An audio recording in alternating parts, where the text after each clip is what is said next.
Hey everyone, welcome back to CreepyCorner Stories. You know, diving into the dark web is always risky, but sharing these stories with you makes it worth it. I'm curious, where are you watching this from right now? Let me know in the comments below. I've noticed that these kinds of stories hit differently depending on where you are. It might even make the experience a little creepier. So, tell me, are you watching from the safety of your home or somewhere less secure? I paid $100 to watch a live stream from the dark web. When the screen loaded, it was a feed from my neighbor's house. Okay, I need to get something off my chest.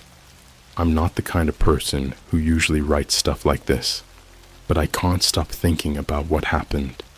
Maybe if I share it here, someone can make sense of it, or at least help me understand that I'm not losing my mind. This all started a few weeks ago. I was bored out of my mind after work one night, doom scrolling through Reddit and flipping between TikTok videos. You know how it is. 1 second you're laughing at a stupid cat meme, and the next you're watching some wannabe influencer rant about government conspiracies. Anyway, somewhere in that rabbit hole, I stumbled across a thread on the dark web. I'm not proud of it, okay? But I've always been curious. People were sharing stories about live streams you could find on the dark web. Real, uncensored, unregulated content. It sounded insane, but at the same time, I couldn't look away. I read post after post, people claiming to have seen strange rituals, secret government experiments, even live crimes. I figured most of it was fake, creepy pasta level fake, but something about the idea of watching something no one else is supposed to see. It hooked me. Before I knew it, I was downloading Tor, setting up a burner email, and trying to find my way through the weird, confusing maze that is the dark web.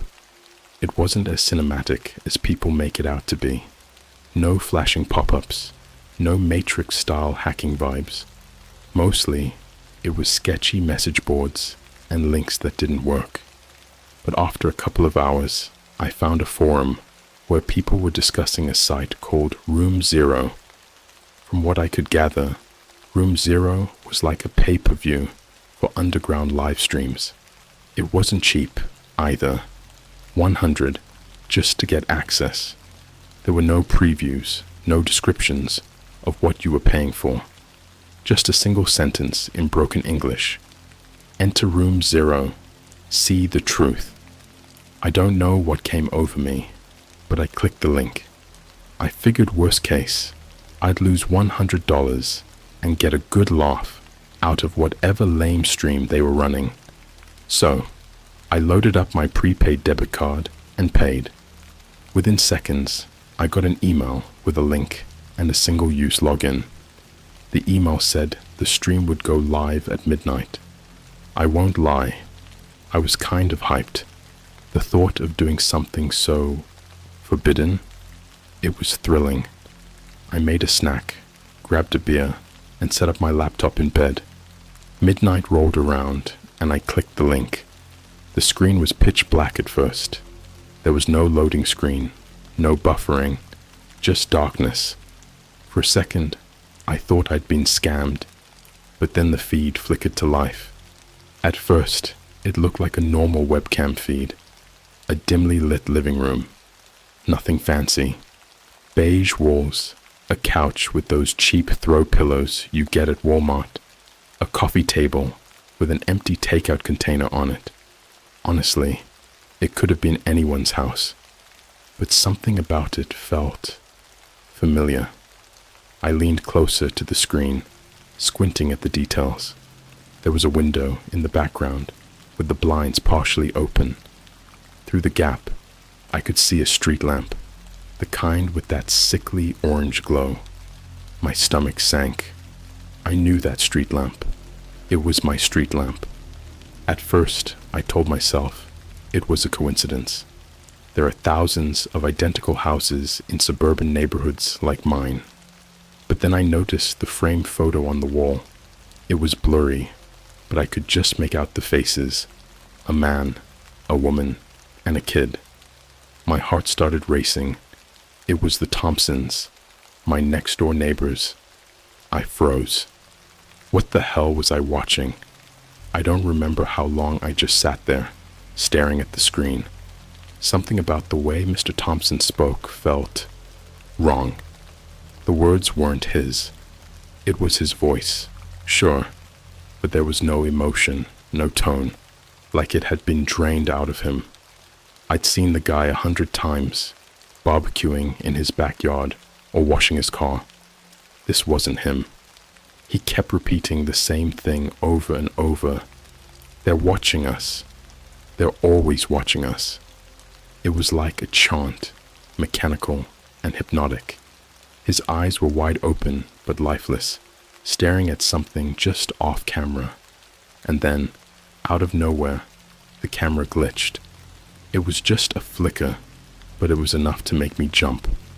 For half a second, the screen turned to static, and then it came back. Only this time, the angle was different. The camera had moved closer, zooming in on Mr. Thompson's face. I leaned back in my chair, suddenly hyper-aware of every sound in my room: the hum of my laptop fan, the faint creak of the old pipes in the walls.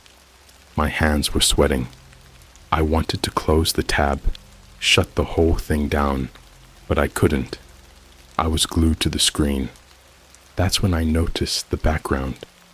At first, I thought it was just the shadows in the room playing tricks on me. But as I stared at the space behind Mr. Thompson, I realized there was something moving. It was subtle, a flicker of motion in the corner of the room, near the window, like a shadow shifting against the wall. No, not against the wall, coming out of it. I blinked, trying to convince myself I was imagining it, but the shape kept growing. It was like, I don't even know how to describe it. It didn't have a definite form, but it was dark, pitch black, like the absence of light itself. And it moved with this jerky, unnatural speed, almost like it was skipping frames in a video. Mr. Thompson didn't react. He just kept staring forward, chanting his creepy mantra. They're watching us. They're always watching us. The shadow crept closer, inching its way toward him, and then the screen glitched again. This time, the static lasted longer. I could hear this weird, high-pitched noise, like a broken radio trying to tune into a station. My heart was pounding so hard, I could hear it in my ears. When the screen came back, I almost fell out of my chair. The shadow was gone, but Mr. Thompson wasn't alone anymore. There was a woman standing behind him. It was Mrs. Thompson, his wife, but she didn't look right either. Her face was pale, almost gray, and her eyes, God, her eyes, they weren't normal. They were black, completely black, like her pupils had swallowed the whites. She was just standing there, her hands resting on his shoulders, and she was smiling. Not a normal smile, though. It was too wide, stretching across her face, like her skin was being pulled too tight.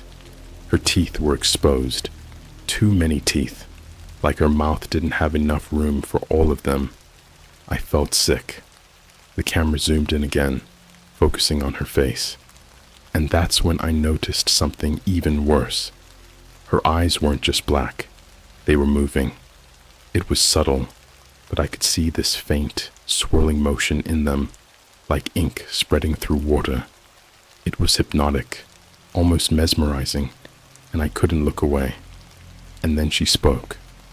"You shouldn't be watching this." Her voice didn't match her face. It was deep, guttural, almost masculine, the kind of voice that feels like it's coming from inside you, vibrating in your chest. I flinched, instinctively slamming my laptop shut. But the sound didn't stop. Her voice kept going, muffled through the lid of my laptop. "You've seen too much," I panicked. I grabbed my laptop and yanked the power cord out of the wall, holding the power button until the screen went black. For a moment, the room was completely silent, and then my phone buzzed. I nearly dropped it. My hands were shaking as I picked it up. It was a text message from an unknown number. "Why did you stop watching?" I stared at the screen, my breath caught in my throat. Before I could even process what I was looking at, another message came through. "Look outside." Number absolutely not. Every instinct in my body was screaming at me to stay put, to lock my door and hide under my blanket like a scared kid. But I couldn't ignore the message. Slowly, I stood up and walked to my window. My legs felt like they were made of lead. I pulled the blinds aside just enough to peek through, and my stomach dropped. There was someone standing in my driveway. It was hard to make out any details in the dark, but the figure was tall, motionless, and staring directly at my window. I couldn't see their face, but I could feel their eyes on me. My phone buzzed again. "Come outside." Hell. Number. I stumbled back from the window, my heart racing. I didn't know what to do. My first thought was to call the police, but what the hell was I supposed to tell them? That I'd paid $100 to watch a dark web stream, and now there was some creep in my driveway. I paced around my room, trying to calm myself down. Maybe it was just a prank. Maybe the whole stream had been fake, and someone had hacked my phone to mess with me. It was a stretch, but it was the only explanation that didn't involve me losing my mind. That's when I heard the knock. It wasn't on my front door. It was on my bedroom window. I froze. My body felt like it was made of ice. Slowly, I turned to look, but the blinds were still down. The knock came again, louder this time, and then a voice. "Let me in." It was Mrs. Thompson's voice, but there was no way it could be her. The knock on my bedroom window didn't come again, but her voice did. "Let me in."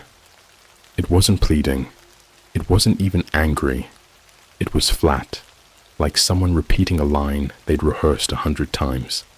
Every word felt deliberate, like each syllable was meant to crawl under my skin and burrow there. I stood frozen in the middle of my room, staring at the blinds. The voice, it sounded exactly like Mrs. Thompson's, but there was something off. It was too close, like it wasn't coming from outside the window, but from inside my head. "Let me in." This time, there was a tap, not a knock. A tap, like fingernails lightly drumming against the glass. My stomach twisted. I don't even remember moving, but suddenly I was at my door, locking it and pressing my back against the wood.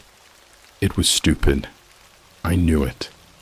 Whatever was outside wasn't getting through the glass without me seeing or hearing it shatter, but I couldn't help myself.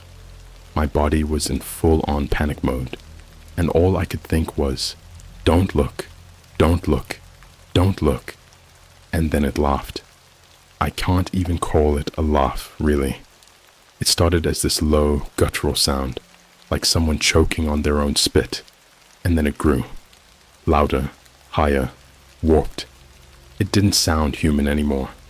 It sounded like someone had recorded laughter, slowed it down, and played it backward. Let. Mr. Innit didn't sound like Mrs. Thompson anymore. I snapped. I couldn't just stand there anymore, waiting for whatever was outside to do something. I grabbed my phone, opened the camera, and took a single shaky step toward the window. My heart was hammering in my chest as I held my phone up, flipped the camera to selfie mode, and angled it toward the blinds. I didn't want to pull them back. I just wanted to see if there was anyone, standing outside. I don't know what I expected to see. Maybe nothing. Maybe some creep in a hoodie, pulling a bad prank. But what showed up on the screen wasn't any of that. It was a face, not a human face. It was pressed up against the glass, so close that the nose was flattened, the mouth slightly open. The skin was pale and wet, like it had been left to soak in water for too long, with patches of hair sticking to it in clumps. Its eyes were black, completely black, with no whites or pupils, and they stared directly at me through the reflection on my phone. I don't even know how to describe its mouth. It was too wide, stretching unnaturally far across its face, and filled with jagged, uneven teeth. The worst part, it knew I was looking at it. The second I saw its face, it tilted its head like it was studying me. Then it smiled, a slow, deliberate stretch of that grotesque mouth, and waved. I dropped my phone. The screen cracked as it hit the floor, but I didn't care. I backed away from the window, my chest heaving, my mind racing. I kept telling myself this wasn't real. It couldn't be real. But the tapping started again, louder this time, more frantic. Tap, tap, tap, tap, tap, like it was trying to get my attention. I didn't know what to do. Call the cops? What would I even tell them? That there was some waterlogged demon thing standing outside my window? They'd think I was insane. And what if it wasn't there by the time they showed up? My eyes darted to the laptop, still sitting on my bed, and for some reason, I had this sudden urge to open it. Maybe I just wanted proof, something to explain what the hell was going on. Maybe part of me thought it was all connected to that stream. I picked it up, flipped the lid open, and hit the power button. Big mistake. The screen lit up immediately. I didn't even have to log back into the stream. It was already there, the video feed playing like it had never stopped. But this time, it wasn't the Thompsons' living room. It was my room. The camera was pointed directly at me, capturing everything. Me sitting on the floor, my cracked phone lying beside me, the terrified look on my face. I whipped my head around, searching for the camera. It didn't make sense. There was no way someone had gotten into my room without me knowing. No way. And then I saw it. It wasn't in my room at all. The camera was outside my window, angled perfectly to see inside. I slammed the laptop shut and stumbled to my feet, my breath coming in short, ragged gasps. My hands were shaking so badly that I could barely unlock my phone, but I managed to pull up the camera app again and point it toward the blinds. The face was gone, but the tapping had stopped too, replaced by something worse, a scraping sound. It was soft at first, almost delicate, like fingernails lightly dragging across the glass. But then it got louder, more violent. It sounded like someone was carving into the window with a knife. I couldn't move. My legs felt like they were glued to the floor. I just stood there, clutching my phone, staring at the blinds, and praying the glass would hold. And then, just as suddenly as it started, the scraping stopped. Silence. It was worse than the noise. And then my phone buzzed. Another text. Same unknown number. Why are you hiding? I didn't reply. I couldn't. My hands were shaking too hard. Another buzz. We just want to talk. And then another. Open the window. This time, the message came with an attachment. Against every ounce of instinct in my body, I opened it. It was a photo of me, standing in my room, staring at my phone. But there was something else in the picture, something that made my blood run cold. Behind me, just barely visible in the shadows, was the same face I'd seen in the window, and it was smiling. I dropped my phone again and spun around, but the room was empty. At least, it looked empty, but I couldn't shake the feeling that I wasn't alone. The air felt heavier, colder, like the shadows themselves were pressing down on me. And then, faintly, I heard it. A whisper, right next to my ear. "Let me in." I don't remember falling asleep.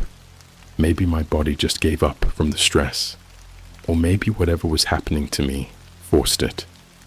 All I know is, when I woke up, my room was dark, except for the faint blue glow from my laptop. The first thing I noticed was that it was already open. I didn't leave it open. I know I didn't. The second thing I noticed was the sound. It wasn't loud, just a low rhythmic hum coming from the speakers.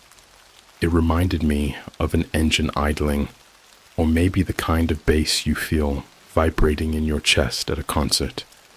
But there was something deeper to it, something almost alive. I didn't want to look, but my eyes were drawn to the screen anyway. I was expecting to see the feed again, my room or the Thompsons' house, or worse. But the screen wasn't showing video anymore. It was text. "Hello." Just one word, centered on the screen in a plain white font. No context, no sender, nothing. I reached out with shaky hands and pressed the spacebar. The text changed immediately. "You've seen us." I stared at the screen, my heart hammering in my chest. I didn't type anything.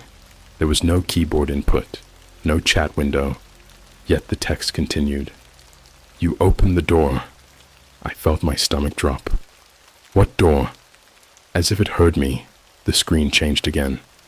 "Your door." I heard it before I even turned around. The sound of my bedroom door creaking open. I froze. Every hair on my body stood on end, and my skin felt like it was crawling. I didn't want to look. I couldn't.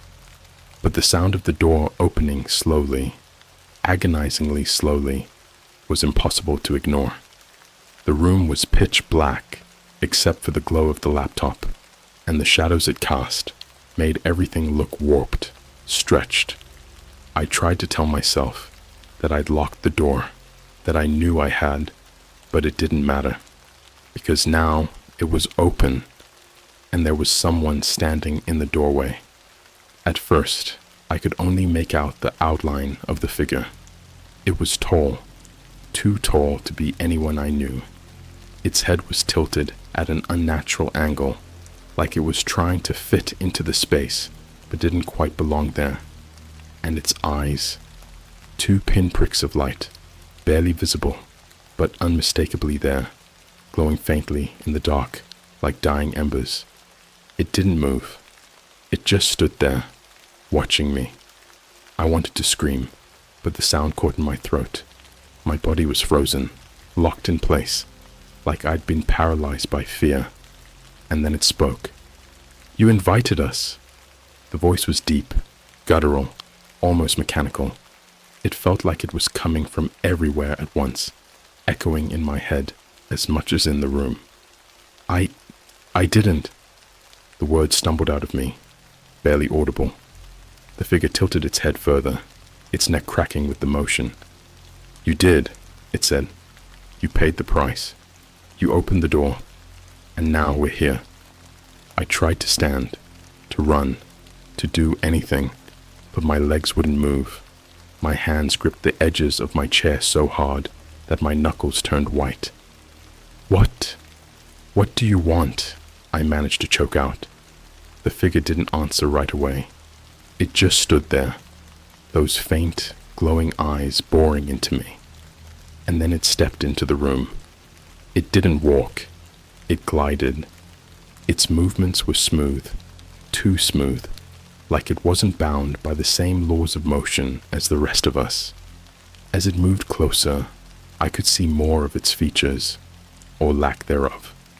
Its face was wrong, smooth, featureless, almost like a mannequin. except for the faint indentations where a nose and mouth should have been. But the worst part, the sound. With every step it took, I could hear this faint, wet, squelching noise, like its skin was damp, sloughing off as it moved. The smell hit me next, thick, metallic, and sour, like a mixture of rust and spoiled meat. I gagged. The figure stopped a few feet away from me, its head tilting again, studying me. "You've seen too much," it said. I wanted to tell it that I didn't mean to, that I didn't know what I was getting into, but the words wouldn't come. It reached out a hand, or what I think was a hand. The limb was long and thin, almost skeletal, with fingers that bent at unnatural angles, and then it touched me. The moment its hand made contact with my arm, my vision went white. Not black, white, blinding, searing, like staring directly into the sun. I couldn't see, couldn't move, couldn't even think, but I could hear. Voices, hundreds of them, maybe thousands, all speaking at once. Some were screaming, some were crying, some were laughing hysterically. It was chaos, a cacophony of sound that made my head feel like it was splitting open, and underneath it all, I could hear it, whispering, "We see you. We know you. We'll never leave you." I don't know how long it lasted. It felt like hours, but when my vision finally started to clear, the figure was gone. I was alone in my room, sitting on the floor, drenched in sweat. The door was still open, but there was no sign of the figure. No glowing eyes, no wet footprints, nothing. I thought maybe it was over, that whatever had just happened was done. But then I looked at my laptop. The screen was still on, still glowing faintly in the dark, and there was new text. "We're not finished." Before I could react, the screen went black. Completely, utterly black, like the laptop had powered itself off. And then my phone buzzed. It was another text. "Look outside." My stomach dropped. I didn't want to. I couldn't. But some sick part of me couldn't resist. Slowly, I got to my feet and walked to the window. My legs felt like they were made of lead, and my heart was pounding so hard I thought it might explode. I pulled the blinds aside just enough to peek through, and what I saw will haunt me for the rest of my life. It was my house. From the outside, the camera was pointed directly at my bedroom window, and I could see myself, standing there, looking out. But it wasn't just me. Behind me, in the reflection of the glass, was the figure. Its face was inches from mine, that smooth, featureless surface, somehow smiling, and then the screen went black. I didn't move for what felt like hours. I just stood there, staring at the reflection in my window, trying to convince myself it wasn't real. But the thing standing behind me, the thing with no face, was as real as the air in my lungs. I wanted to run. I wanted to scream, but all I could do was stare at my own terrified reflection, frozen like a deer in headlights. And then, slowly, the figure behind me raised a hand and placed it on my shoulder. I didn't feel it, not physically, but I felt something inside me shift, like a piece of myself was being pulled loose. The figure tilted its head again, that unnatural jerky motion I'd seen before, and leaned closer to my reflection. Its faceless head was inches from mine now, and for the first time, I heard it whisper directly into my ear. "You watched. Now you belong to us." The whisper wasn't loud. It didn't have to be. Those 6 words were enough to send a wave of cold terror through my body that left me shaking. I spun around, fully expecting to see it standing there in the flesh, but the room was empty, or at least it looked empty. The air felt heavy, suffocating, like something was pressing down on me from all sides, I backed away from the window and grabbed my phone, my fingers fumbling over the screen as I tried to call someone, anyone. My mom, the cops, even a random number. I didn't care. I just needed to hear another human voice. But the call wouldn't go through. No matter who I tried to call, the screen just displayed the same message over and over again. No connection. And then, my phone buzzed. Another text. Run! I stared at the word, my mind racing. Run? Run where? My house felt like a prison now. Every door and window a barrier holding me in. But the more I thought about it, the more I realized I couldn't just stay here. The longer I stayed, the closer it got. I grabbed my car keys and bolted for the front door, not bothering to grab anything else. My instincts screamed at me to leave, to get as far away from my house as possible. The second I opened the door, I knew I'd made a mistake. The street was dark, darker than it had ever been before. The streetlights that normally cast that dim orange glow were off, leaving my entire block shrouded in shadows. My car was parked at the end of the driveway, but even that felt impossibly far away. And then I saw them. They were standing in the street. Dozens of them, maybe more. Figures like the one I'd seen in my room, all with those smooth, featureless faces and glowing black eyes. They didn't move. They didn't speak. They just stood there, blocking the road, their heads tilted at unnatural angles. For a moment, I thought maybe they hadn't noticed me. Maybe if I stayed quiet, I could sneak to my car and get away. But the second I took a step forward, every single one of them turned their head toward me in unison. It wasn't normal. It wasn't human. The way they moved was too precise, too coordinated, like a hive of insects reacting to a threat. And then they started walking. They didn't run. They didn't rush. They just walked toward me, slow and deliberate, their heads still tilted as if they were studying me. I backed up, my keys slipping from my hand and clattering to the ground. I scrambled to pick them up, my breath coming in short, panicked gasps. When I looked up again, they were closer. Too close. I bolted. I didn't think. I didn't plan. I just ran, straight down the street and into the night. My lungs burned. My legs felt like they were on fire. But I didn't stop. I couldn't. I could hear them behind me. Their footsteps weren't loud, but they were steady, relentless, never faltering. And no matter how far I ran, the sound didn't fade. I turned down an alley, desperate to lose them, but it was a dead end. Of course, it was a dead end. I turned around, my back pressed against the cold brick wall, and saw them standing at the mouth of the alley. They'd stopped walking, but they weren't still. They were twitching. It was subtle at first, just a faint, jerky motion, like someone trying to hold still, but failing. But then the twitching grew more violent, their limbs moving at impossible angles, their heads snapping back and forth, like they were trying to break free from their own bodies. And then they screamed. It wasn't a normal scream. It wasn't even a human scream. It was high-pitched and distorted, like metal grinding against metal, and it made my ears feel like they were going to burst.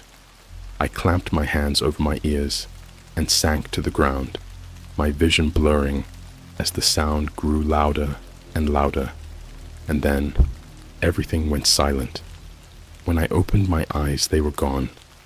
The alley was empty, the street beyond it eerily quiet. For a moment, I thought maybe I'd imagined the whole thing, that my mind had finally snapped under the stress. But then I heard the whisper. It was faint, barely audible, but it was there. We're not finished. I stumbled out of the alley, my legs barely able to support me. The The world felt wrong. The air was too thick, the shadows too deep. Every sound seemed distant, muffled, like I was hearing it from underwater. I made it to my car somehow. I don't even remember getting in or starting the engine. All I know is that I drove, speeding down empty streets with no destination in mind, just trying to get as far away as possible. But no matter where I went, I couldn't escape the feeling that I was being watched. Eventually, I pulled into the parking lot of a 24-hour diner. It was bright, crowded with late-night truckers and teenagers, and for the first time in hours, I felt a small sense of relief. I sat in my car for a while, staring at the neon sign buzzing above the entrance. I didn't want to go inside, didn't want to see anyone, but I couldn't stay in my car forever. Finally, I worked up the courage to step out. The second I did, my phone buzzed. Another text. "Look up." I froze. Slowly, I lifted my head, and there, in the reflection of the diner's glass doors, I saw them, standing behind me. Their faces were gone, and so was mine. The end. This is the last time I'll ever share this. If you're reading this, don't make the same mistake I did. Don't go looking for answers. Don't pay to see what's hidden, because once you see them, they see you too, and they don't let go.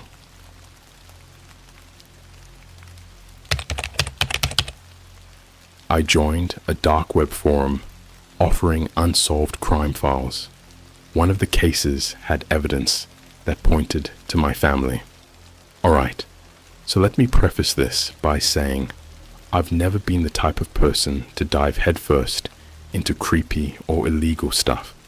Like, I'll binge true crime documentaries on Netflix and get sucked into late-night Reddit threads about unsolved mysteries. But that's about it. You know, the kind of harmless curiosity that makes you double-check the locks on your door at 2 a.m. But what happened to me last month? Yeah, that's a whole different level. I'm still trying to process it, and honestly, I don't know how much time I've got before they come for me. This all started when my friend Jamie and I were hanging out at a 24-hour Starbucks a couple weeks before Christmas. You know, the kind of overpriced, fluorescent-lit caffeine palace where students are camped out with their MacBooks and random people are just scrolling TikTok with headphones on. That kind of vibe. Anyway, Jamie's the kind of guy who lives for edgy internet rabbit holes. If there's a weird forum, a cursed subreddit, or some obscure YouTube conspiracy channel, Jamie's bookmarked it. So, we're sitting there, sharing AirPods and half paying attention to some horror podcast, when Jamie pulls out his laptop. "Dude," he says, leaning in like he's about to drop some ancient forbidden knowledge. "Have you ever heard of the crypt?" I laugh, because that sounds so ridiculously try-hard, right? "What is it? Some edgy Minecraft server?" No, it's a dark web forum, but not the usual drug-dealing hitman crap. This is way cooler. Well, cooler if you're into messed up true crime. Jamie's eyes lit up like he was about to sell me on the next big thing. Apparently, the crypt is this invite-only forum on the dark web where people share unsolved crime files, like police reports, crime scene photos, even autopsy notes. Real stuff. Some of it's leaked by insiders. Other parts are dug up by internet sleuths who live for this kind of thing. Jamie claimed he'd found a backdoor link to the site through some sketchy Reddit thread, but he hadn't clicked it yet. "Look, we should totally check it out," Jamie said, grinning like we were just about to stream a new horror movie or something. "It's not like we're buying anything, just browsing. Here's the thing, I knew it was a bad idea. Every part of me was screaming, "Don't do it, man. Just drink your overpriced caramel latte and go home." But Jamie was good at this. He made it sound like no big deal, like we were just poking around some spooky corner of the internet for fun. Harmless curiosity. Famous last words, right? So, against my better judgment, I let him open up his laptop and connect to Tor. He showed me how the dark web browser worked, how it routed traffic through a bunch of anonymous servers and hid your IP address. It felt weirdly like watching someone pick a lock. There was this adrenaline rush in the air, but also this heavy sense of we're not supposed to be here. And then he found it. The crypt. The homepage looked like something straight out of a 90s hacker movie. Black background, green text, ominous skull logo. Classic dark web aesthetic. There was this long disclaimer at the top, basically saying they weren't responsible for how the files were obtained or what you did with the information. Underneath that was a list of cases. There were hundreds of them, each labeled with vague titles. Missing Girl, 1993. Desert Corpse, Unsolved.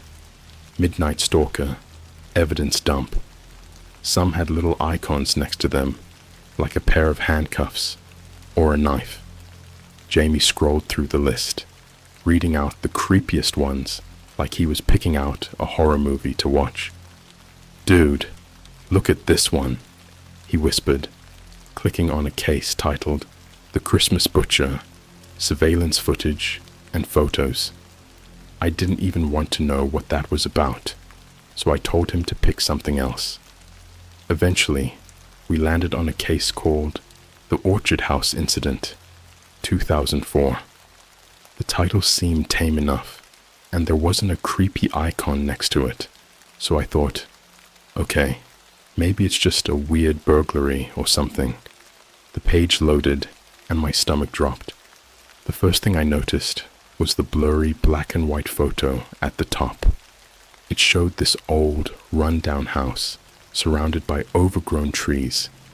There was something about the image that felt off. I don't know how to describe it. The windows looked like they were staring back at me. Beneath the photo was a description. On the night of October 14th, 2004, a 911 call was made from this property. The call was abruptly cut off, and police arrived to find the house abandoned. No signs of forced entry. No signs of the family who lived there. The case remains unsolved. Jamie scrolled down to the files. There were scanned police reports, photos of the house, and an audio file labeled Recovered Voicemail. Against my better judgment, I let him play it. The audio was grainy, like it had been recorded on one of those ancient answering machines with cassette tapes. A man's voice came through, panicked and trembling. "They're outside. I don't know how they found us, but they're outside. If anyone gets this, please." The voicemail cut off with a loud crashing sound, followed by a strange, high-pitched noise that made my skin crawl. It wasn't static. It almost sounded human. I wanted to stop there. I told Jamie we'd seen enough and should shut it down, but he was already scrolling through the photos. They showed the inside of the house, walls covered in strange, childlike drawings, symbols I didn't recognize. And then, buried at the bottom of the page, we found a scanned photo labeled Family Portrait. That's when my blood turned to ice. It was an old, faded Polaroid of 4 people standing on the porch of the orchard house. A man, a woman, and 2 kids, a boy and a girl. But here's the thing. The man looked exactly like my dad. And I mean exactly. Same crooked smile, same slightly receding hairline, same mole on his left cheek. My heart was pounding so hard, I could feel it in my ears. I grabbed Jamie's laptop and zoomed in on the photo, trying to convince myself it was just a coincidence. But then I saw the little girl. She couldn't have been more than 6 or 7 years old. She had long dark hair tied in pigtails and big round glasses, and she looked exactly like me. I know how this sounds. Believe me, I've spent every night since then trying to figure out how it's even possible. But I swear on everything I love, that was me in that photo, and I have no memory of ever being in that house. I didn't sleep that night. Jamie and I left Starbucks in complete silence, and the entire drive home, my brain was doing this mental gymnastics routine, trying to make sense of what I saw. Maybe it wasn't me. Maybe it was just a coincidence. There's no way. It's impossible. But I couldn't convince myself. The resemblance wasn't kinda close, or maybe similar. It was me, plain and simple. The glasses, the pigtails, even the tiny scar above my right eyebrow from when I fell off my bike as a kid. It was all there. When I got home, the house was dark, except for the faint glow of the kitchen light spilling into the hallway. My parents were already in bed. I tiptoed past their room and shut myself in my own. I should have let it go. I should have closed my laptop and watched a dumb movie or scrolled through Instagram until I passed out. But instead, I logged back into my computer and opened Tor. The Crypt's homepage felt even creepier when I was alone.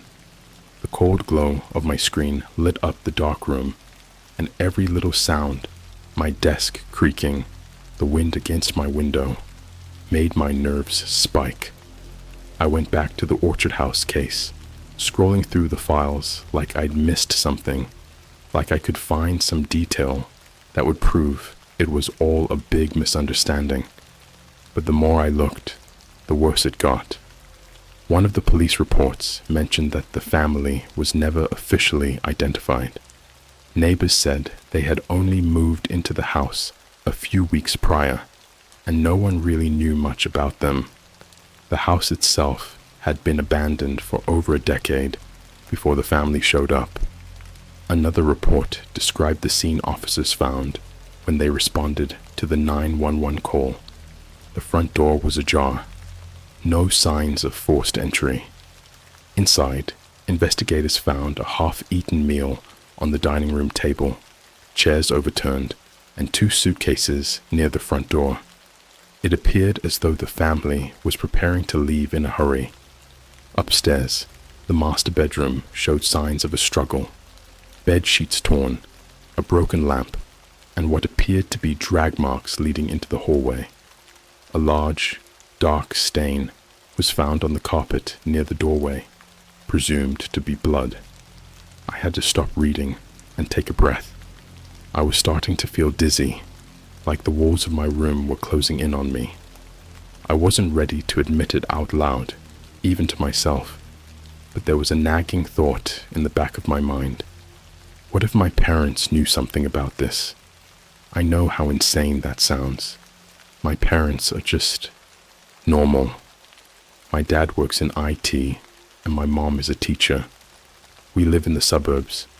They're the kind of people who spend their weekends gardening and watching cooking shows. But I couldn't shake the feeling that there was more to this, something they'd never told me.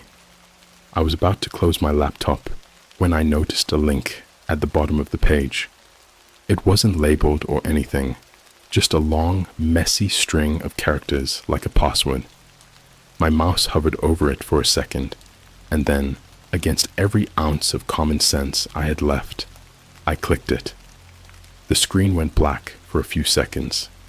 Then, a video started playing. It was a shaky, handheld recording, like it had been filmed on an old camcorder. The timestamp in the corner read, October 14th, 2004, 11:32 p.m. The camera panned across the interior of a house. The house from the photo, the Orchard House.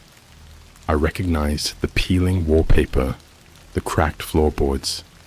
At first, the video just showed empty rooms. There was no sound except for the faint hum of the camera and the occasional creak of the floor. Then the camera moved into the living room, and my heart nearly stopped. There was a man standing in the middle of the room, his back to the camera. He was tall, wearing a dirty white t-shirt and jeans. His shoulders were hunched, and his head was tilted slightly to the side, like he was listening for something. Suddenly, he turned around. His face was wrong. His eyes were wide open, bloodshot, and unblinking. His mouth was stretched into this unnaturally wide grin, like someone had physically pulled the corners of his lips back. His skin was pale and mottled, like he hadn't seen sunlight in years. He stared directly into the camera for what felt like an eternity. Then, he said 3 words. "They're still here." The screen went black again, and I slammed my laptop shut. The next morning, I tried to act normal, but my mind was a total mess. I couldn't stop thinking about the video, about the man's face, about what he said. They're still here. Who was he talking about? And why did it feel like he was speaking directly to me? At breakfast, I decided to ask my parents a question. Something subtle, something that wouldn't raise any red flags. Hey, did we ever, move around a lot? When I was little, I mean. My mom looked up from her plate, her fork frozen midair. "Why do you ask?" I shrugged, trying to play it cool. "I don't know. I was just thinking about it. I don't really remember much from when I was a kid." My dad didn't look up from his phone. "We lived in a few places before we settled here. Nothing exciting. That was it. No details, no elaboration." My mom went back to eating, but I noticed her hands were shaking. I spent the rest of the day spiraling. What were they hiding from me? Why couldn't I remember anything from before we moved into this house? And why did that photo on the crypt look exactly like my family? That night, I made another bad decision. I couldn't stop thinking about the orchard house, the files, the photo, the voicemail. It was all too much. I had to know more, so I did the stupidest thing I could have possibly done. I went back to the crypt and downloaded everything, all the files, the police reports, the photos, the video. I even saved the audio recording of the voicemail. I had this insane idea that maybe if I could piece it all together, I'd find some kind of explanation.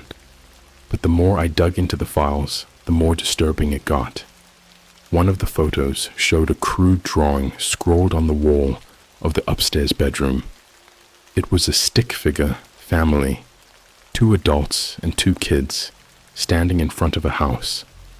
But there was something off about it. The kids' faces were scratched out, and behind the family, there was this black shape looming over them. I found another file, a screenshot of a chat log between 2 users on the crypt. User 1, "You think the kids are still alive?" User 2, "No way, not after what he did to them." User 1, "Did they ever ID the guy?" User 2, "No, but I heard the dad might have been involved." My heart was pounding. What he did to them, what the hell did that mean? And then I found the last file, a grainy black and white photo labeled "Backyard Discovery." It showed a shallow grave in the backyard of the orchard house. Sticking out of the dirt was a tiny skeletal hand. That was the moment I knew I was in way over my head. But it wasn't over. Not even close. Because 2 days later, I got an email. It was from an address I didn't recognize. No subject line, no message, just an attachment. It was the family portrait from the Orchard House case. But this time, there was a red circle drawn around the little girl's face. My face. You know that feeling when you realize you've crossed a line you can't uncross? Like you've stepped through a door and it slams shut behind you, locking you in. That's where I was. The email with my face circled in red was the point of no return. I couldn't unsee it. I couldn't pretend it didn't exist. I deleted the email immediately, but it didn't help. The damage was done. My anxiety had reached a point where I could hardly function. I stopped sleeping, and I spent every waking moment checking over my shoulder. Every car that slowed down near my house, every knock at the door, every shadow outside my window. It all felt like a threat. I kept telling myself it was paranoia. But then, 4 days after I got the email, something happened that made it impossible to ignore. I came home from work late that night, an evening shift at a local gas station. The house was dark except for a dim light in the living room. My parents were already asleep. As I unlocked the front door, I noticed something sticking out of the mailbox. It was an envelope. At first, I thought it was just junk mail, but when I pulled it out, I noticed there was no return address, no stamps, nothing. Just a plain, unmarked envelope with my name scrawled on it in shaky handwriting. My stomach dropped. I turned it over in my hands, hoping to God it was just some weird prank. But I knew better. I stepped inside, locked the door behind me, and sat at the kitchen table. My hands were shaking so badly I could barely open it. Inside was a single sheet of paper. The top half of the page was blank. At the bottom, in the same shaky handwriting, there were just 5 words. Stop digging. They're watching you. I stared at the note, my heart pounding so hard it hurt. I wanted to believe it was a joke. Maybe Jamie screwing with me. But how would he know about the email? Or the orchard house? That's when I noticed the smell. The envelope had this faint, sour odor, like mildew mixed with something metallic. It was subtle, but unmistakable. I lifted the envelope closer to my nose and immediately regretted it. The smell hit me in full force. It wasn't just mildew, it was decay. Rot. The kind of smell that makes your stomach twist. I dropped the envelope and backed away from the table, my chair scraping against the floor. I didn't sleep that night. The next morning, I decided I couldn't keep this to myself anymore. I called Jamie and told him to meet me at the McDonald's near his house. It was broad daylight, and the place was packed with kids and families. I thought it would make me feel safer, but I was still on edge, my eyes darting to the entrance every few seconds. Jamie showed up with his usual cocky grin, but it faded the moment he saw my face.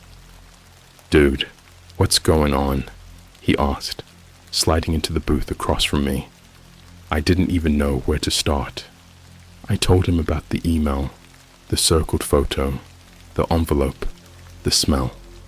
I even pulled the note out of my bag and slid it across the table. Jamie picked it up, his brow furrowing as he read it. "This is insane," he muttered. "You think it's connected to the orchard house stuff?" "I don't know," I snapped, louder than I meant to.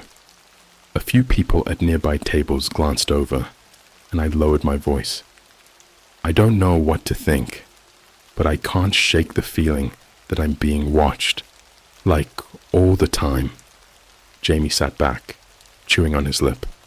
For once, he didn't have that smug, know-it-all look he always wore. "Okay," he said finally. "We need to figure out where this is coming from. If someone's trying to mess with you, we've got to find out who. Or maybe we just stop digging," I said bitterly, gesturing to the note. "You know, like they told me to." Jamie shook his head. "That's exactly what they want you to do. Think about it. Why would they send you a warning unless you were getting close to something?"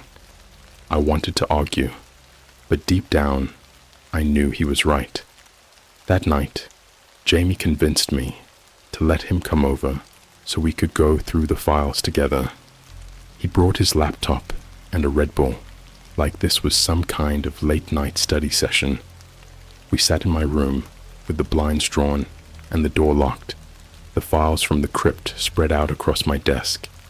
Jamie focused on the photos, while I dug through the chat logs, trying to piece together anything that might explain what happened to the Orchard House family. Around midnight, Jamie let out a low whistle. "Hey, check this out." I leaned over his shoulder.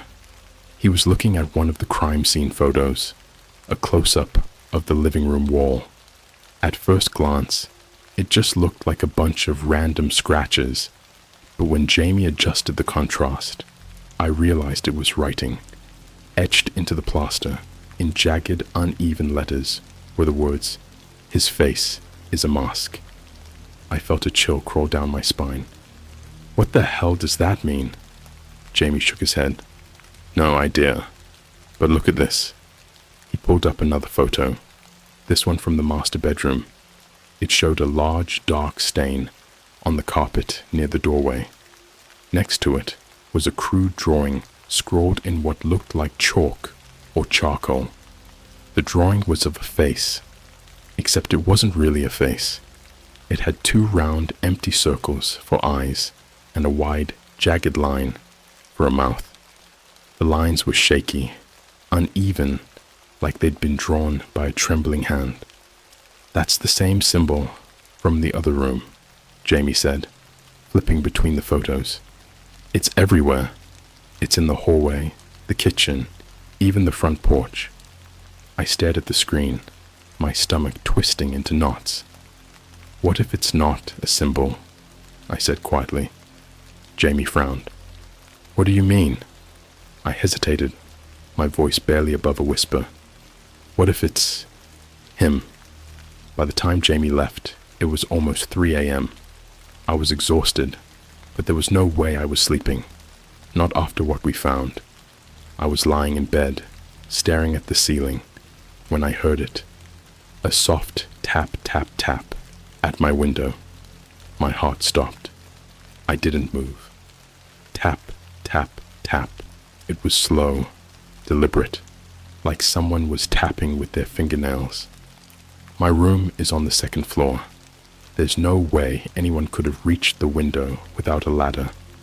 I grabbed my phone and turned on the flashlight. My hands were shaking so badly, the beam of light jittered across the walls as I aimed it at the window. Nothing. The tapping stopped, but I didn't dare get out of bed to check. Instead, I pulled the covers up to my chin and stared at the window, praying I wouldn't see anything staring back at me. At some point, I must have fallen asleep, because the next thing I remember is waking up to sunlight streaming through the blinds. For a brief moment, I thought I'd imagined the whole thing, but when I got out of bed and walked to the window, my blood ran cold. There were handprints on the glass. They were small, like a child's, and they were on the inside. When I saw the handprints on the inside of the glass, I froze. My first instinct was to convince myself that they weren't real. Maybe I had touched the window myself in the middle of the night and forgot about it. Maybe it was condensation, some weird smudge. But deep down, I knew better. The prints were too small, way too small to be mine. They were the size of a child's hands. And worse, they were perfectly clear, as if whoever made them had been pressing their palms hard against the glass, dragging their fingers down in slow, deliberate streaks. I couldn't move.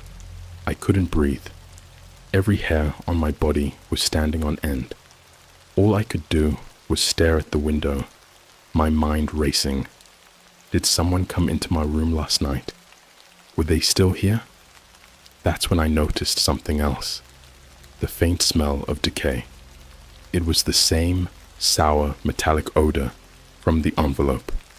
It wasn't strong, just enough to make my stomach churn, but it was there. I looked around my room, trying to figure out where it was coming from. My eyes landed on the vent near the corner of the ceiling. I don't know why I grabbed a chair and climbed up to check. Maybe I thought I'd find a dead rat or something that could explain the smell. But when I got close to the vent, I saw something that made me almost fall off the chair. There was something wedged inside. It was thin, dark, and shiny, like hair. My hands were shaking so badly, it took me a couple of tries to unscrew the vent cover. When I finally got it off, I reached inside, my fingers brushing against something cold and brittle. I pulled it out and stumbled back, the chair almost tipping over beneath me. It was a small doll. At least, it had been a doll at some point. Now, it was barely recognizable. The porcelain face was cracked and discolored, and its glass eyes were missing, leaving hollow sockets that stared up at me. The hair, dark and matted, was clumped and falling out in patches. Its dress was tattered and stained with something that looked like old blood. Clutched in its tiny broken hand was a slip of paper. I didn't want to take it, but it was like my body was moving on autopilot. I unfolded the paper, my stomach flipping, as I read the words scrawled in messy, jagged handwriting. "Do you remember us?" The doll slipped from my hands and hit the floor with a sickening thud. I didn't stay in the house after that. I grabbed my bag, shoved some clothes into it, and texted Jamie to tell him I was coming over. He tried to ask questions, but I didn't even bother answering. I just needed to get out of there. As I was heading for the door, I glanced back at the vent one last time. There was more hair sticking out of it now. Long, dark strands, like someone or something was trying to push through. Jamie wasn't thrilled when I showed up at his apartment unannounced, but once I told him about the doll and the handprints, he stopped complaining. He sat me down, handed me a beer, and told me to start from the beginning. By the time I finished, he looked genuinely scared. "Man, this is next level messed up," he said, running a hand through his hair. "You think this is all tied to the orchard house?" I nodded. "It has to be. I mean, the photo, the emails, the warnings. It all started after we found that case." Jamie frowned, tapping his fingers on the table. "What if it's not just the orchard house? What if it's, I don't know, connected to your family?" I didn't want to think about that, but he had a point. There were too many coincidences. The photo of me as a kid, the man in the video saying, "They're still here," the note in the doll's hand. "Do you think your parents know something?" Jamie asked cautiously. That question had been rattling around in my brain since the night at Starbucks. I wanted to believe my parents were innocent, that they had nothing to do with any of this, but the look on my mom's face when I asked about our past kept haunting me. She'd looked afraid. "Maybe," I admitted. "But if they do, they're not telling me." Jamie leaned forward, lowering his voice, like someone might be listening. "What if we went to the orchard house?" I stared at him like he'd lost his mind. "Are you serious?" "Think about it," he said, his eyes wide with excitement. "If there are answers to all this, they're probably there. We could find out what really happened." "That house is halfway across the country," I said, shaking my head. "And even if we could get there, what makes you think we'd find anything? The place has been abandoned for years." Jamie shrugged. "You got a better idea?" I didn't. We spent the next 2 days planning the trip. Jamie borrowed his uncle's beat-up old truck, and we mapped out a route to the orchard house. It was in some tiny, middle-of-nowhere town in upstate New York, far enough that it would take us a full day of driving to get there. The whole time, I kept hoping I'd wake up and find out this was all some messed up dream. But the handprints on my window and the smell of decay still haunted me. I knew I had to see this through, no matter how scared I was. We hit the road early in the morning, the truck packed with snacks, flashlights, and a couple of baseball bats, just in case. The drive was uneventful at first, just endless stretches of highway and small towns. But as we got closer to the orchard house, the atmosphere started to change. The roads became narrower, the trees thicker. The towns we passed through felt wrong. Most of the buildings were abandoned, their windows shattered and boarded up. We didn't see a single person outside. No cars, no movement, just silence. By the time we pulled up to the orchard house, the sun was starting to set. The house looked even worse in person, like something out of a nightmare. The paint was peeling, the windows were shattered, and the roof sagged like it was ready to collapse. The overgrown trees and vines made it look like the house was being swallowed by the earth itself. We sat in the truck for a long time, staring at the house. Neither of us wanted to be the first to say it, but we both knew we had made a terrible mistake. Finally, Jamie broke the silence. "You ready?" Number I wasn't ready. I'd never been less ready for anything in my life, but I nodded anyway. We grabbed our flashlights and the bats and stepped out of the truck. The air was cold and heavy, and the only sound was the crunch of dead leaves under our boots. As we approached the front door, I noticed something that made my stomach twist. There were fresh footprints leading inside. Jamie saw them too. "Maybe it's just squatters," he whispered, but I could hear the fear in his voice. The door was slightly ajar, creaking as we pushed it open. The smell hit us immediately, a thick, choking stench of rot and mildew that made my eyes water. The interior was worse than the outside. The walls were covered in graffiti and strange symbols, some of which I recognized from the crime scene photos. We made our way through the house, every creak of the floorboards making my heart race. The living room was exactly like it had been in the photos. The overturned chairs, the scratches on the walls, the dark stain on the carpet. But then we heard it, a faint sound coming from upstairs. It was soft at first, like a child's laughter. Then it turned into a high-pitched scream. The scream was so sharp, it felt like it pierced my brain. It wasn't just loud. It was wrong, like it wasn't coming from a human throat. It had this layered, distorted quality, as if several voices were screaming at once, but not quite in sync. Jamie and I froze, our flashlights shaking in our hands. "Did you hear that?" he whispered, his voice cracking. I couldn't even answer. My throat was dry, and my body refused to move. The sound seemed to echo through the house, bouncing off the decaying walls and rattling through the floorboards beneath us. And then it stopped. Dead silence. No footsteps, no creaking, no wind. Just the suffocating, oppressive quiet of the orchard house, as if the building itself were holding its breath. Jamie looked at me, his eyes wide with panic. "Dude, we need to go." But we didn't, because at that moment, something heavy moved upstairs. A slow, deliberate thud, like a large piece of furniture being dragged across the floor. We both instinctively aimed our flashlights at the staircase, the beams of light cutting through the darkness. "Hello," Jamie called out, his voice trembling. I wanted to slap him. "Why would you do that?"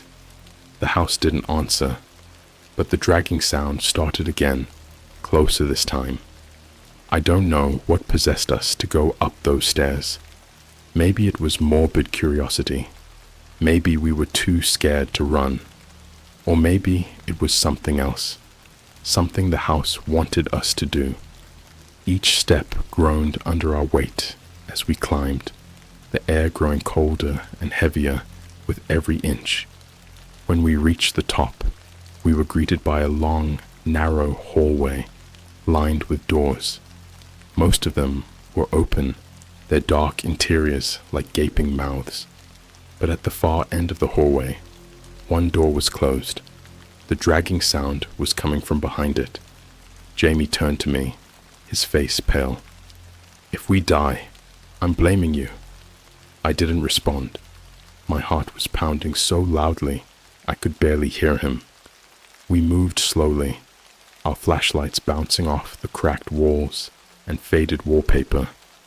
As we got closer to the door, the smell of rot grew stronger, thick and cloying, until it was almost unbearable. Jamie reached for the doorknob, hesitating for just a moment before turning it. The door creaked open, revealing what used to be a child's bedroom. The walls were covered in those same crude, childlike drawings, stick figures, symbols, strange shapes. But these were different. The figures weren't standing or smiling. They were sprawled on the ground, twisted into unnatural positions, their limbs bent at impossible angles. And in the center of the room, there was a large wooden wardrobe. It was old and battered, its surface scratched and stained. The dragging sound had stopped, but I could feel something radiating from the wardrobe, an almost tangible sense of malice, like the air around it was vibrating. "Don't!" I whispered, my voice barely audible. But Jamie didn't listen. He took a step forward, raising his flashlight. His hand reached out for the wardrobe door. "Jamie, stop!" I hissed. Too late. The moment he opened the wardrobe, the smell hit us like a physical force. It was overwhelming. Rot, decay, something sweet and sickening. I gagged, covering my mouth with my sleeve, but Jamie just stood there, staring into the darkness inside. "What is it?" I asked, my voice shaking. He didn't answer. He just kept staring. I stepped closer, my flashlight aimed at the wardrobe. At first, I couldn't see anything. The interior was lined with torn fabric, and the shadows made it hard to make out details. But then I saw them. Eyes. Dozens of them. They weren't human. They were too large, too dark, glinting in the light like glass marbles. They blinked in unison, and as they did, the shadows inside the wardrobe seemed to shift and ripple, like something massive was moving just out of view. And then the hands came. They were small, pale, and clawed, like the hands of a child, but warped and wrong. They reached out from the darkness, grasping at the edges of the wardrobe, pulling at the torn fabric. Jamie stumbled back, tripping over his own feet. What the hell is that?" I couldn't answer. I couldn't move. My legs felt like they were filled with cement. The thing inside the wardrobe began to emerge. It was hunched, its back twisted and jagged, its limbs impossibly long and thin, its head tilted to the side as it stepped into the light, revealing a face that wasn't a face at all. It was a mask, a crude, cracked mask with empty eye sockets and a jagged, toothy grin carved into it. The edges of the mask were splintered and sharp, and beneath it, I could see something moving, something alive, writhing and pulsing like raw muscle. It tilted its head further, almost as if it were studying us, and then it spoke. "Do you remember us?" The voice was layered, distorted, the same voice I'd heard in the voicemail. It sounded like a child and an adult speaking at the same time, overlapping and echoing. Jamie grabbed my arm, pulling me toward the door. "We have to go." Now we ran. The thing didn't chase us. Not at first. But as we reached the staircase, we heard it. The dragging sound. It wasn't walking. It was crawling. its long limbs scraping against the floor, its nails gouging into the wood. And it was fast. We flew down the stairs, not bothering to look back. The air was thick with the smell of rot, and I could hear the thing behind us, its voice echoing through the house. "Don't leave us. Stay. Remember." We burst through the front door and sprinted to the truck. Jamie fumbled with the keys, his hands shaking so badly he almost dropped them. Come on, I yelled, glancing back at the house. The thing was standing in the doorway now, its head tilted, its empty eyes staring at us. Behind it, I could see more shapes, smaller figures with glowing eyes, their hands pressed against the windows, their faces hidden in shadow. Jamie finally got the truck started, and we peeled out of the driveway, the tires kicking up gravel. I didn't look back again. We drove all night, not saying a word. Neither of us knew what to do or where to go, so we just kept driving. By the time the sun rose, we were both exhausted, our nerves completely shot. Jamie pulled into a gas station, and we sat there for a long time, staring at the dashboard. Finally, he broke the silence. "What the hell was that?" he whispered. I didn't have an answer. I still don't. All I know is that the nightmare didn't end when we left the orchard house, because when I got home, there was a package waiting for me on the front porch. It was wrapped in brown paper, tied with string. My name was written on it in the same jagged handwriting as the note. Inside was the family portrait from the orchard house, but this time the faces of my parents were scratched out, and underneath the photo, written in thick, dark ink, was a single word: liar.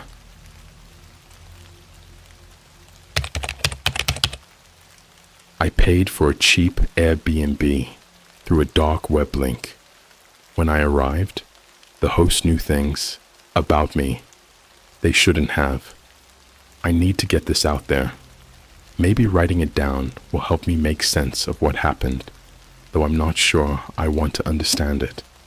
If anything, I just want someone else to read this, to know I'm not making it up. I don't care if you think I'm crazy, but I need you to hear me. When I say this, don't ever buy anything off the dark web, not even something as harmless as a vacation rental. It all started 2 weeks ago. I work remotely, and between the endless Teams calls and constant deadlines, I was starting to feel like I was losing my mind. I needed to get away for a bit, somewhere quiet, where I could just breathe for a few days. I'd been scrolling through Airbnb, looking for something secluded, but every single listing I found was outrageously expensive. It was like the world decided to price solitude at a premium, and I wasn't about to shell out $500 for a glorified shed with rustic charm. That's when I remembered a thread I'd seen on Reddit a while back. Someone posted about vacation rentals being offered on the dark web.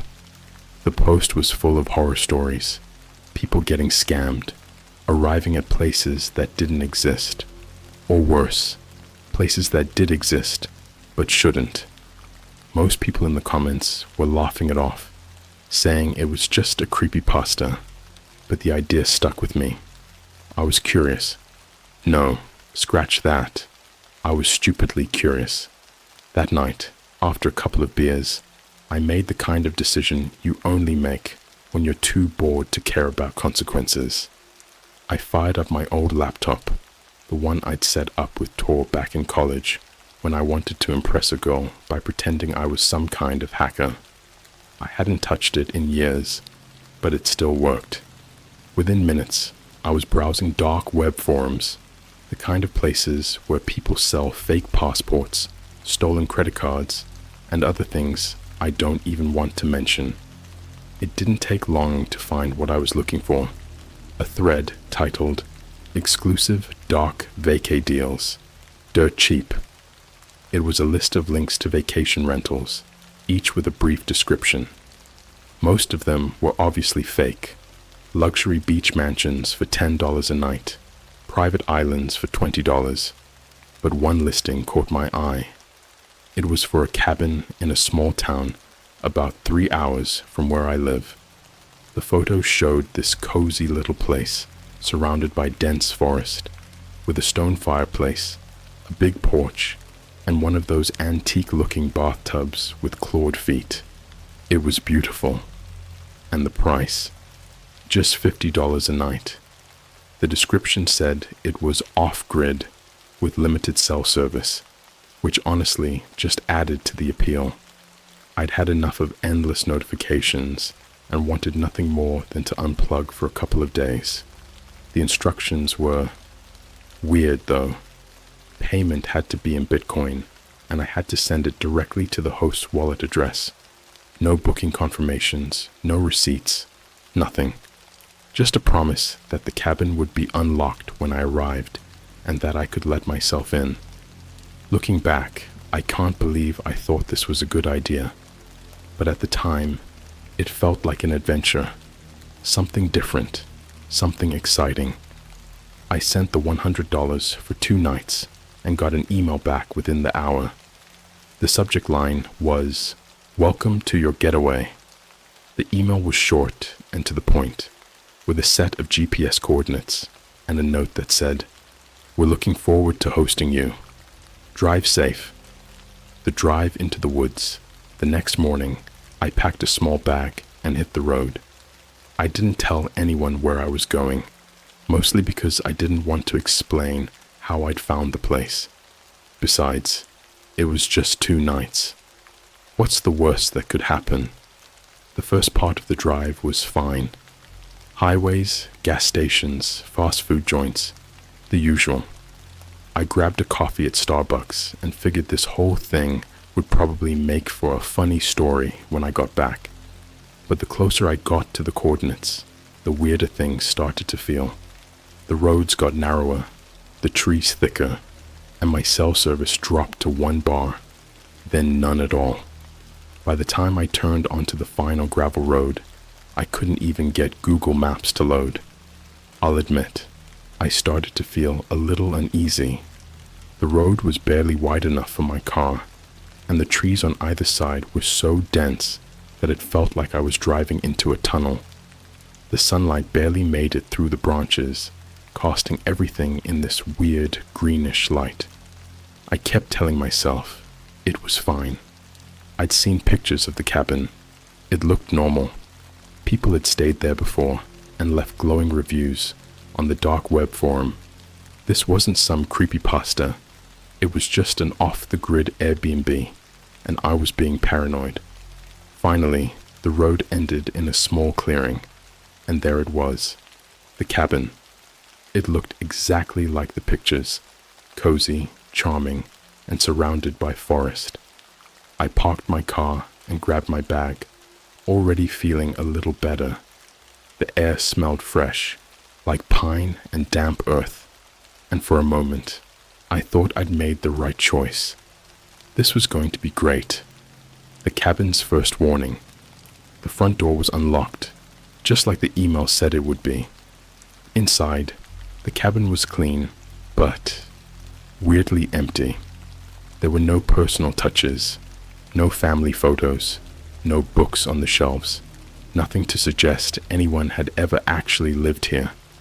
The furniture was basic: a couch, a coffee table, a small dining table with 2 chairs. There was a fireplace, just like in the pictures, and a stack of firewood in the corner. On the kitchen counter, I found a handwritten note that read, "Welcome. Make yourself at home. We hope you enjoy your stay. If you need anything, feel free to reach out. There's no cell service, but the landline works. The number's in the guest book." The smiley face at the end of the note felt wrong. I don't know how else to describe it. It was just a smiley face, but it felt fake, forced, like whoever wrote it was trying too hard to seem friendly. The landline was an old rotary phone, the kind you'd see in a museum. I picked up the receiver and held it to my ear, just to see if it worked. There was a dial tone, but it sounded off, like it wasn't quite the right pitch.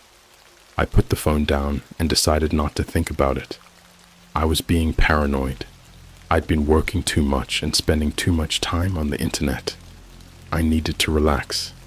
The rest of the day was uneventful. I unpacked my stuff, made a cup of coffee, and sat on the porch, listening to the sounds of the forest.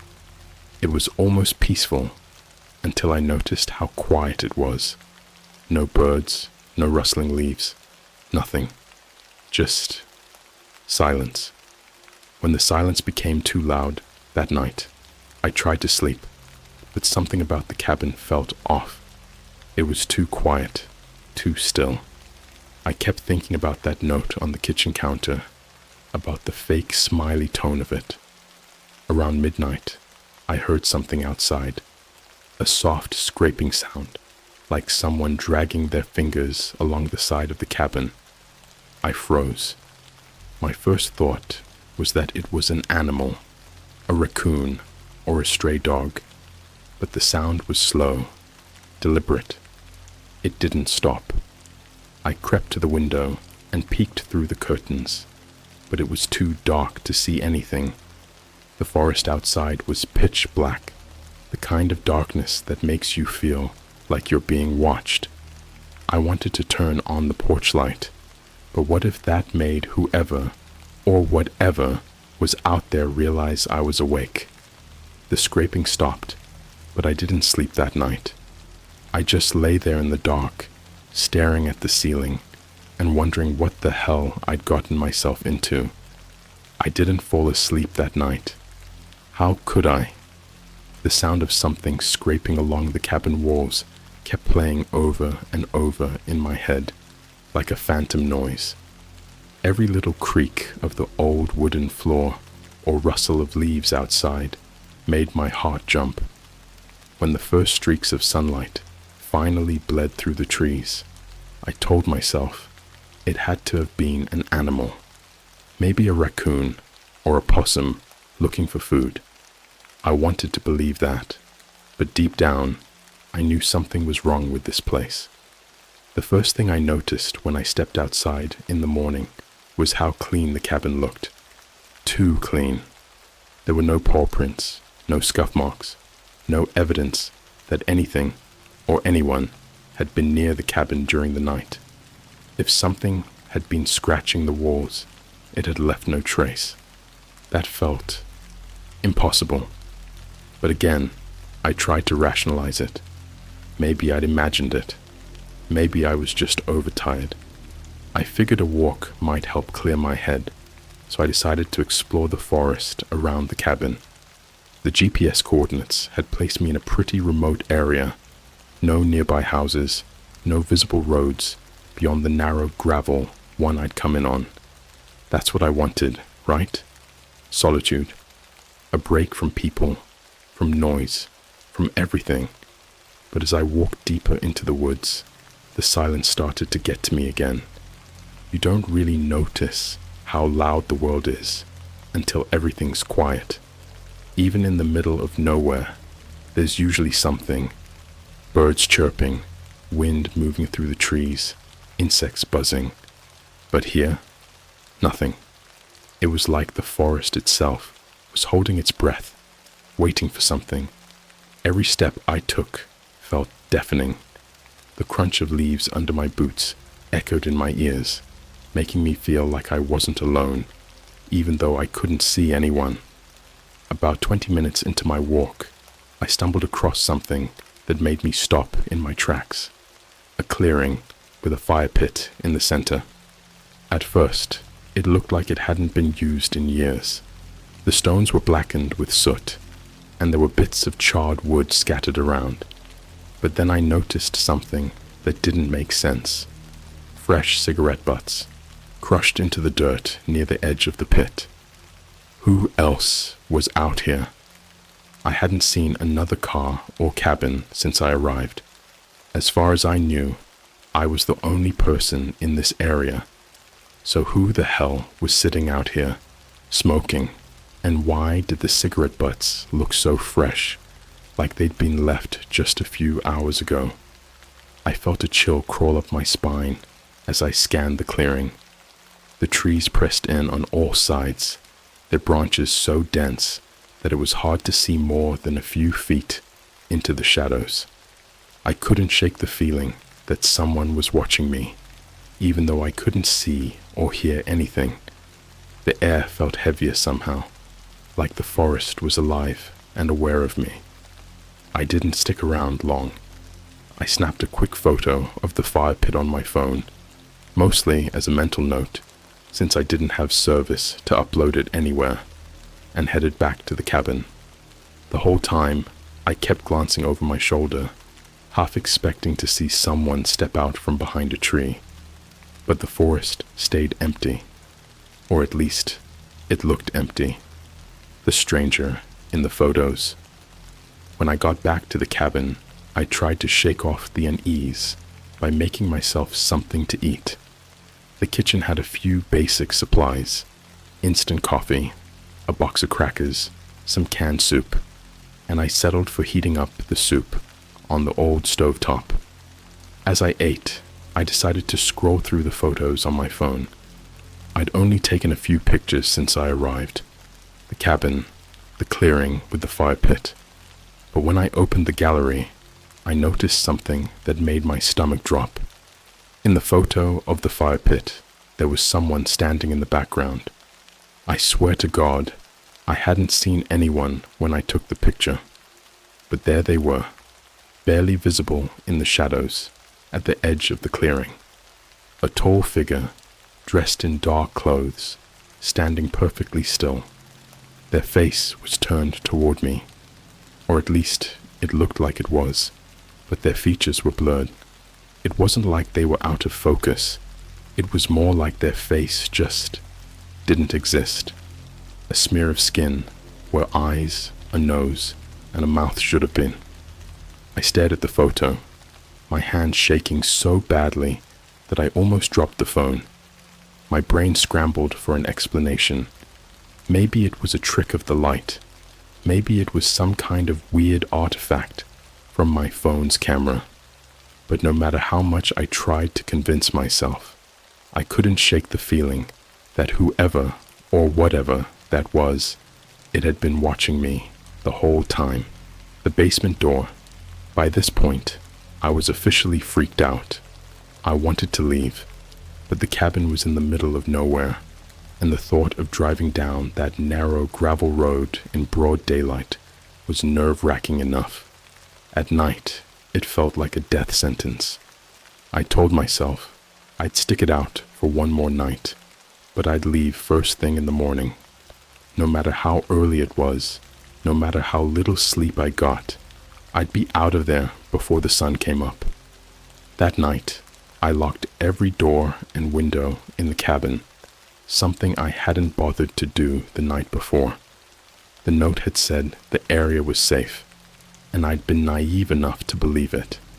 But now, I wasn't taking any chances. I even dragged one of the chairs from the dining table into the bedroom and wedged it under the doorknob, just in case. I lay in bed for hours, listening to the silence outside. Every creak of the cabin made my pulse race. Around 2 a.m., I heard something that made my blood run cold. The sound of footsteps. Not outside, but inside the cabin. At first, I thought I was imagining it, but then I heard it again. Soft, deliberate steps, like someone was walking barefoot across the wooden floor. I clamped my hand over my mouth, trying to muffle my breathing as I strained to listen. The footsteps were coming from somewhere below me. That's when I remembered. The basement. I hadn't even realized the cabin had a basement until I found the door earlier that afternoon. It was tucked away in the corner of the kitchen, barely noticeable unless you were looking for it. I hadn't opened it. Something about it had made me uneasy, even in broad daylight. Now, in the middle of the night, with someone or something moving around down there, I wished I'd locked it. The footsteps stopped, and for a moment, everything was quiet again. Then I heard the sound of something dragging across the floor. It was slow, heavy, like someone was pulling a large bag or piece of furniture. My heart was pounding so hard, I thought I might pass out. I didn't know what to do. Should I try to make a run for it? Should I call the police? But even if I managed to get outside, my car was parked on the other side of the clearing, and the keys were still in my bag by the front door. Before I could make a decision, the dragging sound stopped, and then, slowly, I heard the basement door creak open. The sound of the basement door opening was so slow, so deliberate, it felt like whoever, or whatever, was down there wanted me to hear it. My chest felt tight, like I couldn't get enough air, and the silence that followed was even worse. It wasn't just quiet, it was suffocating. I don't know how long I lay there in the dark, frozen in place, my body locked in some primal survival mode. My brain was screaming at me to move, to do something, but I couldn't. I just couldn't. Then came the sound of footsteps, light, cautious, like they were testing each floorboard. Whoever was down there wasn't in a hurry. They were taking their time, and that somehow made it worse. I wanted to believe it was my imagination, that I was still half asleep and dreaming all of this. But then the footsteps moved closer, and I heard something else, a low, wet breathing. It wasn't normal. It was uneven, labored, like someone trying to inhale through a throat full of phlegm. Every breath came with a faint wheeze, and it was getting louder. They were coming up the stairs. A closer. Look at the guest book. My mind was racing, trying to make sense of what was happening. What kind of psychopath sneaks into someone's rental cabin in the middle of nowhere? What were they doing in the basement? My thoughts went back to the guest book I'd flipped through the night before. I hadn't paid close attention to every entry, but a few of them had stuck with me, especially that last one, the one that said, "If you're reading this, it's already too late." I should have left right then, but I didn't. And now I was trapped. The chair I'd wedged under the bedroom door was the only thing between me and whatever was coming up those stairs. It didn't feel like enough. My eyes darted around the room, searching for something, anything I could use as a weapon. The only thing within reach was the lamp on the nightstand. I grabbed it, gripping it so tightly my knuckles turned white. The footsteps reached the top of the stairs and stopped. I held my breath, waiting, listening. For a moment, there was nothing but silence. Then I heard it, the faintest creak of a floorboard, right outside the bedroom door. They were standing there. The closet door. I don't know how I managed to keep myself from screaming. My heart was pounding so hard, it felt like my chest might explode. The room was pitch black, and I could barely see the outline of the door, but I could feel their presence on the other side.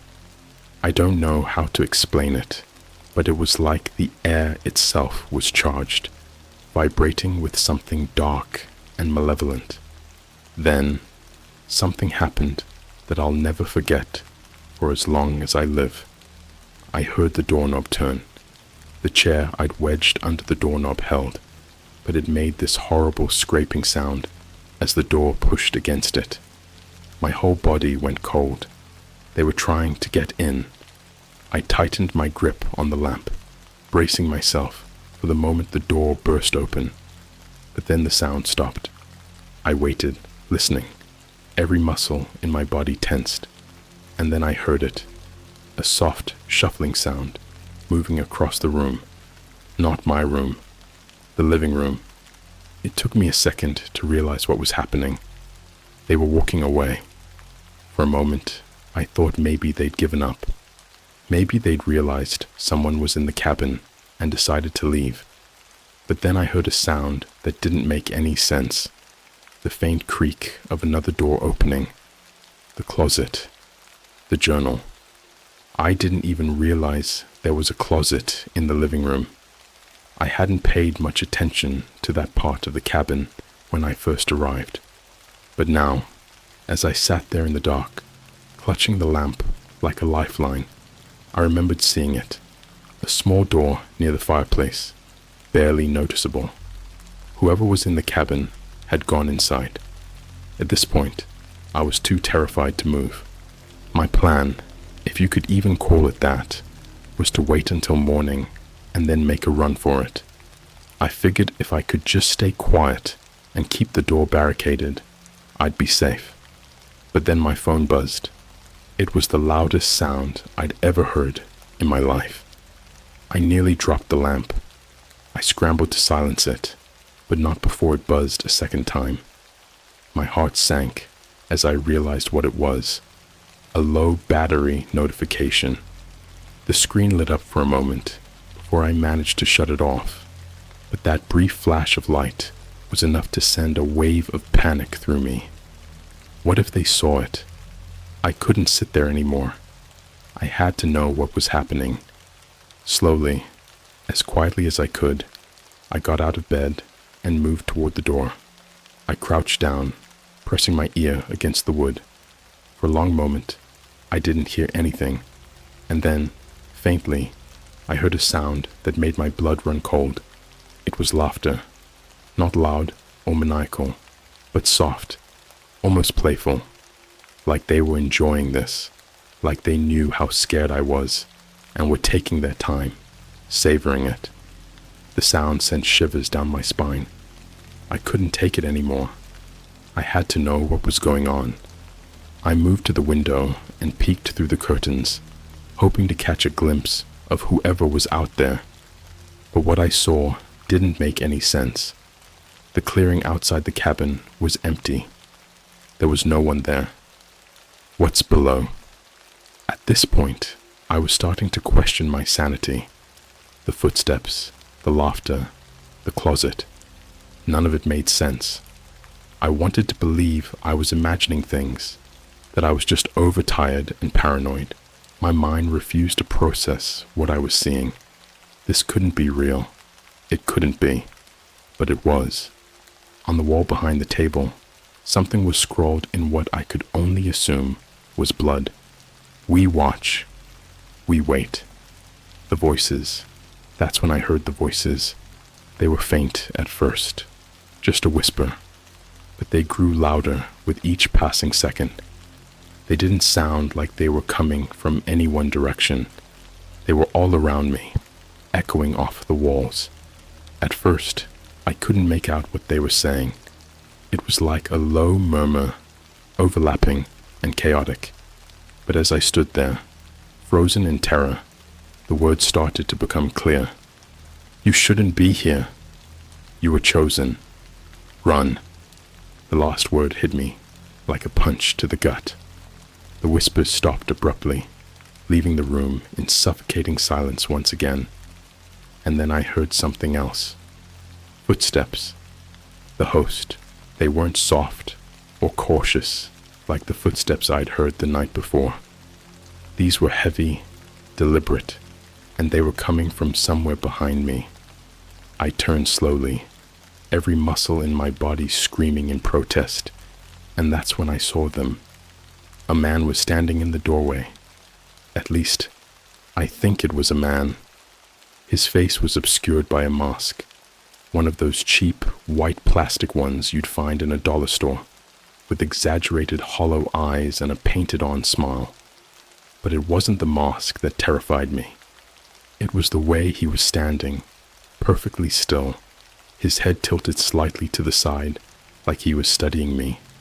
He was holding something in his hand, a knife. The blade was long and serrated, glinting faintly in the dim light. "Welcome," he said, his voice muffled slightly by the mask. It was cheerful, almost mocking, like he was reciting lines from a script. "You made it farther than most." I didn't know what to say. My throat felt dry, my body trembling so badly I thought I might collapse. "What? What do you want?" I managed to choke out. He didn't answer. Instead, he took a step forward, raising the knife. Fight or flight, something inside me snapped.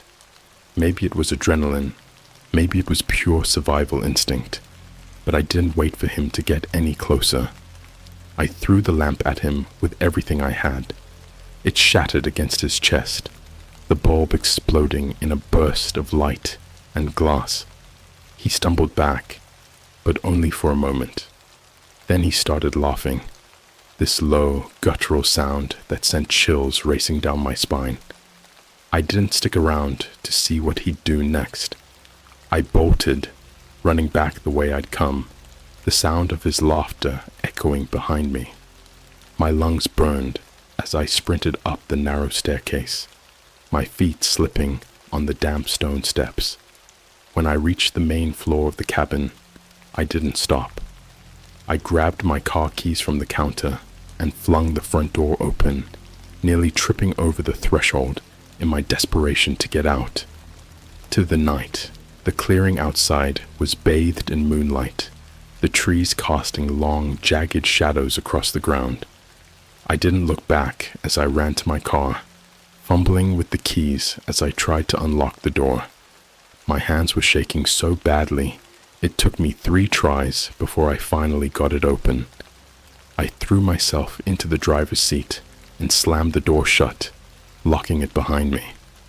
My heart was pounding in my ears as I started the engine, the headlights cutting through the darkness. That's when I saw him. The man in the mask was standing at the edge of the clearing, just beyond the reach of the headlights. He wasn't running after me. He wasn't even moving. He just stood there, watching. And he wasn't alone. There were others, figures stepping out from between the trees, their faces obscured by shadows, their bodies unnaturally still. They surrounded the clearing, dozens of them, all watching me. I didn't wait to see what they would do. I floored the gas pedal, the tires kicking up dirt as I tore down the gravel road. My eyes flicked to the rearview mirror, and for a split second, I thought I saw something moving in the back seat. But when I turned around, there was nothing there. I didn't stop driving until the sun rose.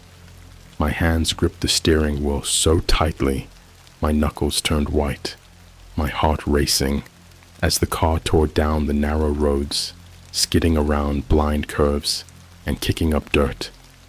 The headlights lit up the trees on either side of me, but every time the shadows shifted, I swore I saw figures darting between them.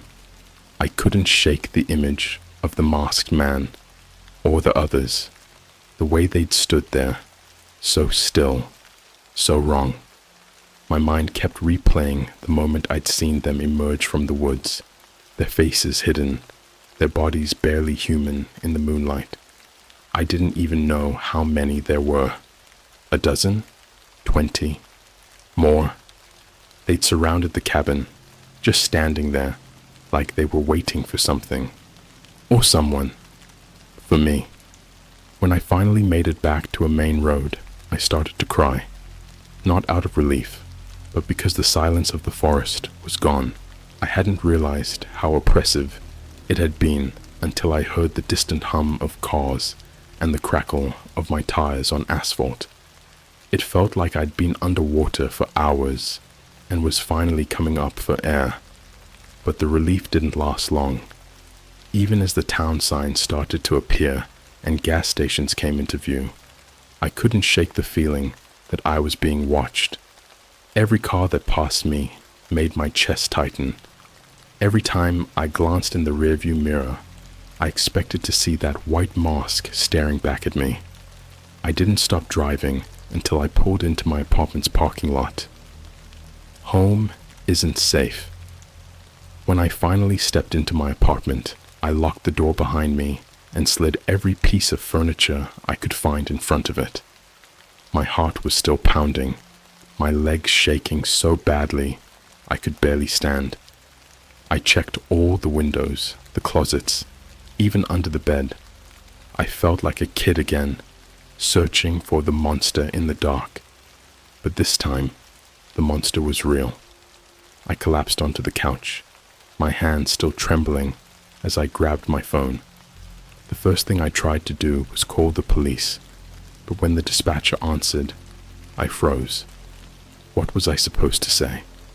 That I'd rented a cabin off the dark web and found a basement full of body parts? That some masked psycho had chased me out, and now I thought I was being followed? They'd never believe me. Hell, I didn't even believe me. I hung up before I could say anything. My hands hovered over the phone for a moment. Then I opened the Photos app. I needed to see the picture of the fire pit again, the one with the figure in the background. Maybe I'd imagined it. Maybe the stress had gotten to me, and my mind had conjured something that wasn't there. But when I scrolled to the photo, it was worse than I remembered. The figure was still there, standing at the edge of the clearing, but now I could see their face, or rather, their lack of one. It was blurry and distorted, like something was wrong with the camera. The longer I stared at it, the more the distortion seemed to shift and move, almost like the figure was turning toward me. I slammed the phone down on the table, my pulse racing. I couldn't look at it anymore. The first sign. For a moment, I just sat there, staring at the wall, trying to calm down. I told myself I was safe. I was home. The cabin was 3 hours away, and there was no way they could have followed me. But then I heard it, a soft, deliberate tap on my window. At first, I thought it was just the wind. My apartment was on the second floor, and the window faced an alley where nothing but stray cats and garbage ever passed through. I told myself it was just a tree branch, or maybe a bird. But then it came again. Tap, tap, tap. It was slow, steady, and deliberate, like someone was knocking. My stomach turned to ice. I forced myself to get up and walk toward the window, every step feeling like it might be my last. When I pulled the curtain aside, my breath caught in my throat. The masked man was standing in the alley, staring up at me. Nowhere to run. I stumbled back, my heart pounding so hard it felt like it might burst out of my chest. I grabbed my phone, my hands shaking as I tried to call 911. But before I could press the button, the phone buzzed in my hand. I looked down, and my stomach dropped. It was a text message from an unknown number. It said, "Nice place. Mind if we come in?" I dropped the phone like it was on fire, my breath coming in shallow gasps. This couldn't be happening. It wasn't real. It couldn't be real. But when I glanced back at the window, the alley was empty. For a split second, I felt a flicker of hope. Maybe I'd imagined it. Maybe the fear and adrenaline were making me see things that weren't there. Then I heard the floorboards creak. Inside, the sound was faint, but unmistakable. Someone was inside my apartment. I turned toward the hallway, my eyes scanning the shadows for any sign of movement. My phone was still lying on the floor, and for a moment, I thought about running back to grab it. But before I could, I heard it again. Another creak, closer this time. And then, the voice. "Why did you leave?" It was soft, almost gentle, but it sent a shiver down my spine. The same voice I'd heard in the basement. The same tone, like they were reciting a script. "We weren't done with you yet." I backed away, my hands fumbling for something, anything I could use as a weapon. My fingers closed around a heavy candle holder on the coffee table, and I gripped it tightly, my pulse racing. That's when I saw him. He stepped out of the hallway, his white mask glowing faintly in the dim light. But this time, he wasn't alone. 2 more figures followed him, their faces hidden behind masks that were just as blank and emotionless. They moved in unison, their heads tilting to the side as they watched me. "You shouldn't have run," the first one said.